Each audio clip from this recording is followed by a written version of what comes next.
بسم اللہ الرحمن الرحیم۔ حضرت نوح علیہ السلام کا واقعہ۔ حضرت نوح علیہ السلام جب سے دنیا قائم ہوئی، حضرت آدم علیہ السلام کی نسل بڑھتی اور پھیلتی گئی۔ انسان دو حصوں میں تقسیم ہو گیا، کسی نے نیکی کی راہ اختیار کی تو کسی نے بدی کا راستہ اپنایا۔ جس نے نیکی اختیار کی وہ صراط مستقیم پر رہا، جس نے بدی کا راستہ اختیار کیا وہ اللہ کے غضب میں آ گیا۔ صراط مستقیم پر چلنے والوں کی تعداد ہمیشہ کم رہی، گمراہ انسانوں کی تعداد زیادہ رہی۔ ان گمراہ لوگوں کو راہ راست پر لانے کے لیے اللہ کے نبی آتے رہے۔ حضرت آدم علیہ السلام کے زمانے کے بڑے عرصے بعد اللہ نے حضرت نوح علیہ السلام کو بھیجا۔ آپ پر 10 صحیفے نازل ہوئے تھے۔ حضرت نوح علیہ السلام اللہ کے نبی تھے۔ آپ کو آدم ثانی بھی کہتے ہیں۔ آپ کے زمانے میں بھی گمراہی پھیلی ہوئی تھی، صرف چند لوگ ہی نیک تھے، اکثریت گمراہ لوگوں کی تھی۔ آپ نے اپنی قوم کو راہ راست پر لانے کے لیے تبلیغ شروع کی۔ وہ لوگ ہر قسم کی برائیوں میں مبتلا تھے، چوری، بے ایمانی، امانت میں خیانت کرنا، جھوٹ بولنا، شرمناک کام کرنا، ماں باپ کی خدمت نہ کرنا، کمزوروں کو حقیر سمجھنا، غریبوں کو دھنکارنا، جھگڑا کرنا، قتل کرنا، دوسروں کا مال چھیننا عام بات تھی۔ امراء اور سرداروں کا طبقہ غریبوں کو پریشان کرتا تھا۔ اس کے علاوہ وہ لوگ بتوں کی پوجا کرتے تھے، بتوں کو خدا کا درجہ دے رکھا تھا۔ ان کا خیال تھا کہ اگر بت کی پوجا نہ کی جائے تو بت ناراض ہو جائیں گے۔ ان کے نزدیک جو بت کی پوجا نہیں کرتا وہ جاہل اور احمق تھا۔ انہوں نے 4 بت بنا رکھے تھے جن کے نام ور، سوا، یغوث، نصر تھے۔ حضرت نوح علیہ السلام اپنی قوم کو دعوت حق دیتے، اچھے کاموں کے کرنے کا حکم دیتے، برے کاموں سے روکتے۔ وہ کہتے کہ بتوں کی پوجا نہ کرو، صرف ایک اللہ کی عبادت کرو جو سارے جہان کا پروردگار ہے۔ وعظ و نصیحت کی غرض سے ایک روز آپ نے ضیافت کا اہتمام کیا۔ ضیافت میں ہر حیثیت اور طبقے کے لوگ شریک تھے۔ آنے والے مہمانوں میں غریب بھی تھے، امیر اور سردار بھی تھے۔ صاحب حیثیت اور سردار غریبوں کے ساتھ اٹھنا بیٹھنا پسند نہیں کرتے تھے، انہیں حقارت سے دیکھتے تھے، نفرت کرتے تھے۔ لیکن حضرت نوح علیہ السلام نے سب کو یکجا کر دیا۔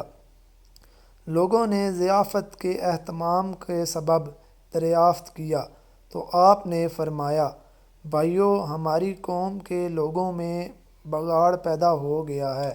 سب سے بڑی خرابی یہ ہے کہ طاقتور طبقہ کمزوروں پر حاوی ہو جاتا ہے۔ جو کمزور ہیں وہ بھی ہمارے ہی بھائی ہیں۔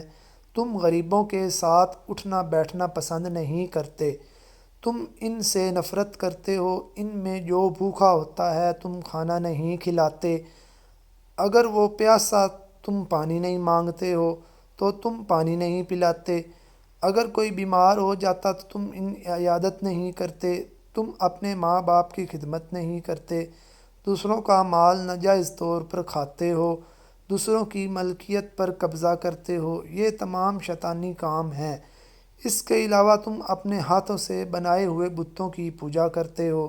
یہ بات تو تمہاری ہی طرح مخلوق ہے اور یہ تو تم سے بھی کم تر ہیں۔ یہ کہاں کی عقل مندی ہے کہ تمہیں ایک بڑے عذاب کے خبر دینے کا آیا ہوں۔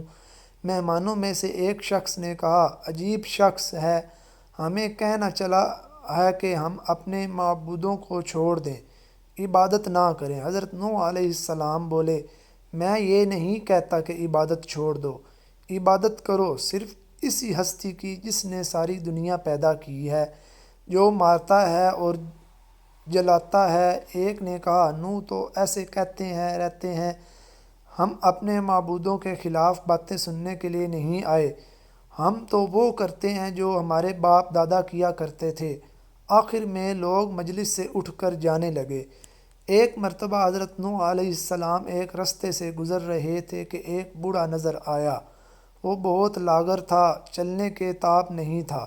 حضرت نوح علیہ السلام نے دریافت کیا کہ تم اس حال میں راستے میں کیوں پڑے ہوئے ہو؟ کیا تمہارا کوئی گھر نہیں ہے؟ بوڑھے نے جواب دیا کہ میرے 7 بیٹے ہیں۔ انہوں نے بڑھاپے کے سبب مجھے گھر سے نکال دیا ہے۔ میرے پاس کھانے کے لیے بھی کچھ نہیں ہے۔ حضرت نوح علیہ السلام اسے اپنے گھر لے آئے اور کہا کہ تم اس گھر میں رہو، میں تمہیں کھانا دیا کروں گا۔ آپ نے دعا کی تو ایک اجنبی شخص گھر میں داخل ہوا۔ اس کے ہاتھ میں ایک خوان تھا، اس میں ہر قسم کے کھانے تھے۔ اس نے حضرت سے فرمایا کہ یہ کھانے میں آپ کے مہمان کے لیے لایا ہوں، اسے کھلا دیں۔ اس نے کہا کہ اللہ کسی کو بھی بھوکا نہیں رکھتا۔ وہ بوڑھا حضرت نوح علیہ السلام پر ایمان لے آیا۔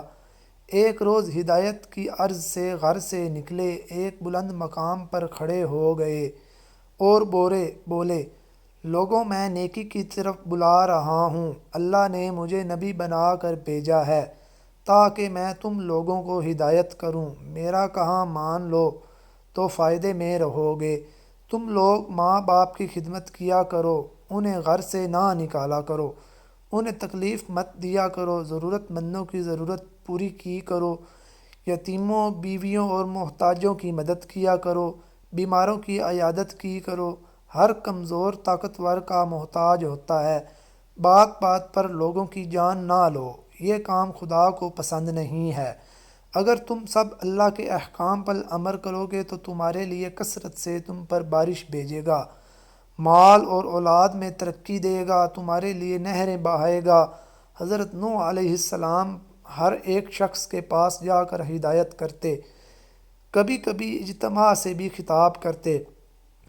ایک مرتبہ ایسا بھی ہوا کہ حضرت نوح علیہ السلام ایک رستے سے گزر رہے تھے تو کچھ لوگوں نے آپ کا راستہ روک لیا اور مارنے کے درپے ہو گئے۔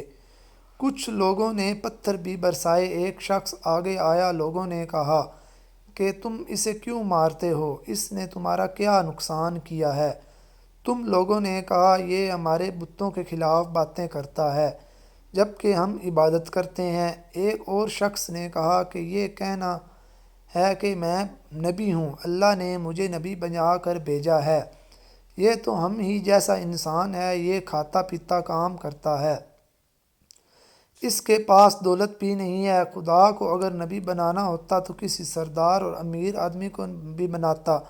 حضرت نوح علیہ السلام نے جواب دیا، میرے رسول ہونے کا سب سے بڑا ثبوت یہ ہے کہ میں تمہارے ہی معاشرے کا فرد ہوں۔ اللہ نے لیکن اس کے باوجود میں تمہاری طرح بے جان بتوں کو نہیں پوجتا۔ دوسرا بڑا ثبوت یہ ہے کہ میں تم لوگوں کو نصیحت کر رہا ہوں لیکن اس کا کوئی معاوضہ تم سے طلب نہیں کرتا۔ میرا اجر تو اللہ کے ذمے ہے، تو یہ کہتا ہوں کہ کسی پر ظلم نہ کرو۔ میں تم سب کو نیکی اور بھلائی کی طرف بلا رہا ہوں، میں تمہارا خیر خواہ ہوں۔ ان میں سے ایک نے کہا، نوح بادشاہ یا سردار بننا چاہتا ہے تاکہ اس کی عزت ہو۔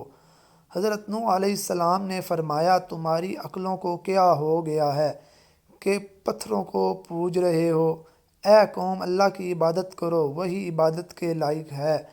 اللہ کے سوا کوئی معبود نہیں ہے۔ جب تم اللہ پر ایمان لاؤ گے تو تم برائی سے دور رہو گے۔ نہ میں بادشاہت بنانا چاہتا ہوں نہ سردار، میں تو صرف نیکی کی طرف بلا رہا ہوں۔ کیا تم نہیں دیکھتے کہ اللہ نے چاند اور سورج پیدا کیے، چلنے کے لیے فرش بنائے اور تمہیں نعمتیں دی؟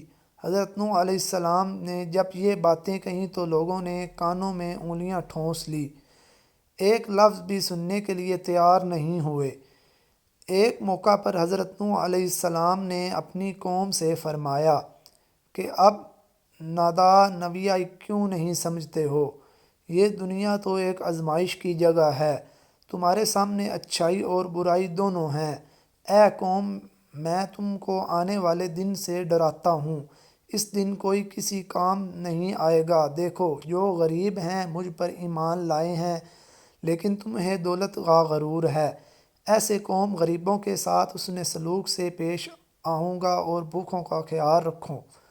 میں ان میں سے ایک سردار نے غرور اور تکبر سے کہا، فرض کرو کہ ہم تمہاری بات مان لیتے ہیں، کیا تم پر ایمان لا کر غریب اور 2 ٹکے کے لوگ کے ساتھ مل جائیں جو تمہارے ساتھ ایمان لائے ہیں؟ ایسا نہیں ہو سکتا۔ وہ آپ کو ذلیل کرنے کی کوشش کرتے، مذاق اڑاتے، آوازیں کھنستے، منہ پھیر لیتے، گالیاں دیتے، مارنے کو کوشش کرتے، بلکہ ایک روز مارا پیٹا بھی تھا، لیکن آپ نے صبر کا دامن ہاتھ سے نہ چھوڑا بلکہ اپنا کام جاری رکھا۔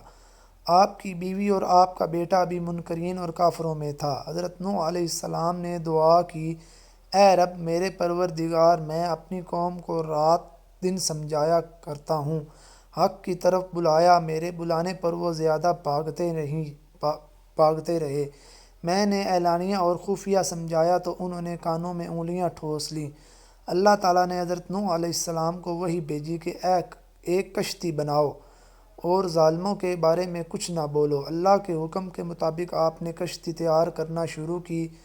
کچھ لوگوں نے مذاق کرتے ہوئے پوچھا، اے نوح کیا بنا رہے ہو؟ آپ نے بتایا کہ میں ایک کشتی تیار کر رہا ہوں کیونکہ اللہ کی طرف سے عذاب آنے والا ہے۔ اللہ نے جو ڈھیل دے دی تھی وہ ختم ہو رہی ہے۔ جب وقت آئے گا ہر طرف پانی ہی پانی نظر آئے گا، صرف وہی بچے گا جو اس کشتی میں سوار ہوگا۔ جو بت پرستی سے توبہ کرے گا، گناہوں سے معافی مانگے گا، اسی کو اس کشتی میں جگہ ملے گی۔ لوگ بولے، اے نوح یہ زمین تو خشک ہے، اسے آثار بھی نہیں ہے کہ اتنا پانی ہو جائے کہ کشتی تیرنے لگے۔ نوح کا دماغ ہی چل بسا ہے۔